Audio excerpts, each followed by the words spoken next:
we reported on a strange story in which a bunch of U.S. states appeared to be trying to buy drugs from a mysterious, somewhat shady character in Salt Lake City. And by Salt Lake City, I do not mean Utah. I mean the other one, Salt Lake City, India. One of these, I'm not kidding, one of the strangest ongoing dramas in U.S. law enforcement over the past few years has been this dilemma created in death penalty states when mainstream companies that make prescription drugs stopped being willing to sell those drugs to American prisons. I mean, once U.S. drug companies cottoned to the fact that prisons were not buying some of these drugs to use in the infirmary, they were buying these drugs to kill people, to kill prisoners in legal executions, drug companies just opted out and stopped doing it. And when that happened, that created this sort of amazing case study in targeted activism.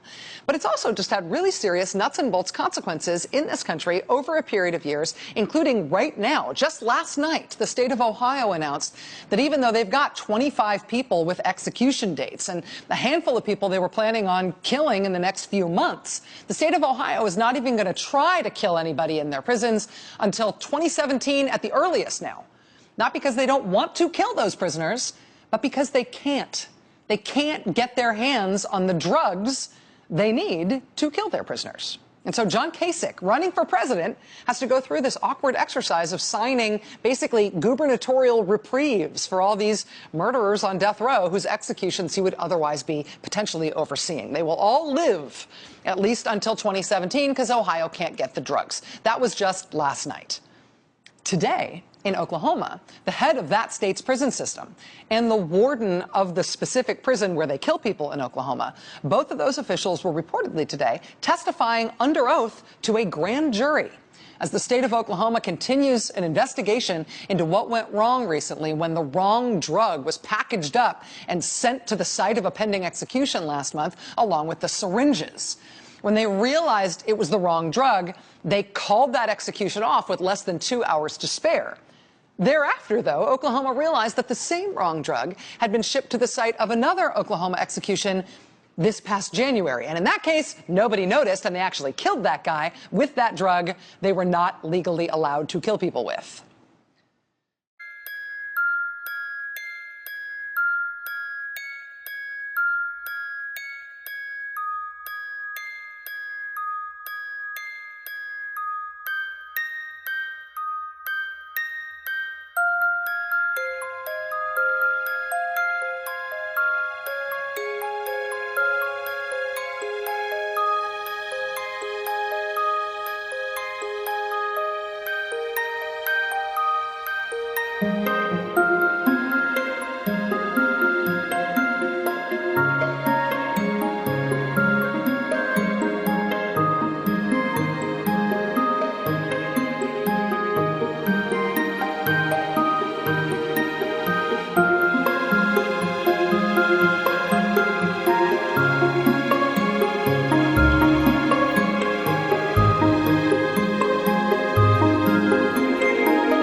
you.